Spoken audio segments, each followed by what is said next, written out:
কলকাতায় তারকা হোটেলে শ্লীলতাহানির অভিযোগ। একেবারে বাইপাসের ধারে, কলকাতায় বাইপাসের ধারে তারকা হোটেলে শ্লীলতাহানির অভিযোগ। এনআরআই গ্রেফতার। জন্মদিনের পার্টিতে শ্লীলতাহানির অভিযোগ। দুই অভিযুক্তকে গ্রেফতার করেছে প্রগতি ময়দান থানা।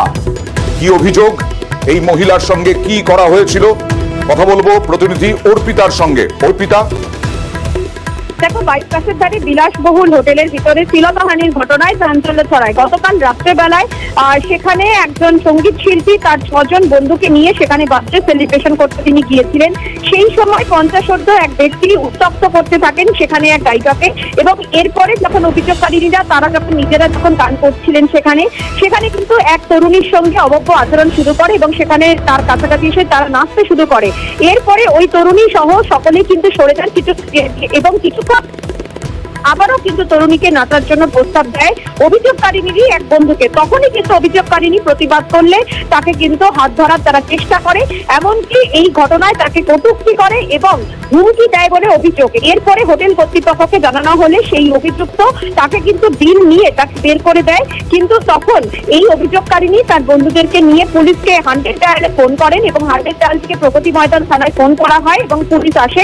কিছুক্ষণের মধ্যেই গ্রেপ্তার হয় দুই অভিযুক্ত, অরুণ কুমার এবং তার সহযোগী দুজনকেই কিন্তু প্রগতি ময়দান থানার পুলিশ গ্রেপ্তার করেছে। আর এখানেই কিন্তু প্রশ্ন উঠছে যে হোটেল যে কর্তৃপক্ষ, সেই হোটেলের কর্তৃপক্ষ নিয়ে কিন্তু যথেষ্টভাবে সংশয় রয়েছে, কারণ যখন এই বিষয় যখন জানানো হয়েছিল সেই বিষয় জানানোর পরে নিরাপত্তা নিয়ে কি ব্যবস্থা নিয়েছিল সেটা নিয়ে কিন্তু প্রশ্ন উঠছে। অর্পিতা, আমি আসবো তোমার কাছে। যিনি অভিযোগকারী তিনি কি বলছেন দেখাবো। গতকাল রাত্রিবেলায় একটা রেস্টুরেন্ট আছে, আমরা ওখানে পার্টি স্টার্ট করি এবং ওখানে একটা গান বাজনার মাহল ছিল।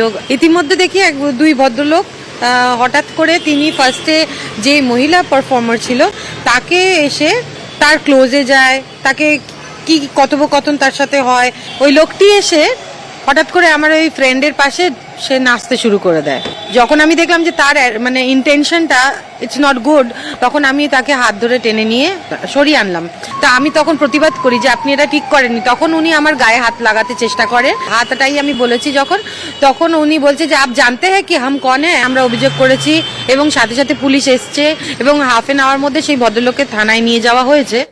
এখানেই তো ভয় থাকে, আতঙ্ক থাকে যে এই যে আপনি জানেন আমরা কে কে, তারা কত বড় প্রভাবশালী, এই প্রভাব খাটিয়ে আবার মুক্তি পেয়ে যাবে না তো।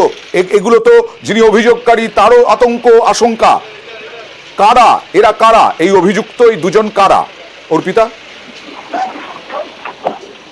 দেখো, যেটা জানা যাচ্ছে যে অরুণ কুমার বলে একজন রয়েছে এবং তার এক সহযোগী রয়েছে। এদের মধ্যে একজন রয়েছে এনআরআই, যারা কিনা একেবারে বাইরে থেকে এসেছিলেন এবং তারা কিন্তু নন রেসিডেন্সিয়াল তারা ছিলেন, এবং এই পাঁচতারা হোটেলের ভেতরে ঢুকে যেভাবে তারা অভব্য আচরণ করেছেন এবং যেভাবে কটূক্তি করেছেন বা হুমকি দিয়েছেন, সেই ঘটনা নিয়ে কিন্তু নিরাপত্তা নিয়ে প্রশ্ন তুলেছেন অভিযোগকারিনী।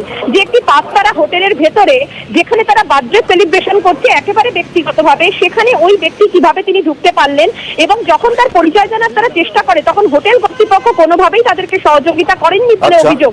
আর এই জায়গা থেকে 100 ডায়ালে ফোন করতে তারা বাধ্য হন এবং তারপরে পুলিশের সহযোগিতায় প্রগতি ময়দান থানার পুলিশ আসে এবং কমপ্লেন নেয়। তারপরে সিসি ক্যামেরার ফুটেজ থেকে দুজনকে গ্রেফতার করেছে পুলিশ, এমনটাই কিন্তু আমরা জানতে পারছি। ধৃতদেরকে আজকে আদালতে পেশ করা হয়েছে। আর এখনো অবধি পুলিশের কি পদক্ষেপ, পুলিশ কি বলছে?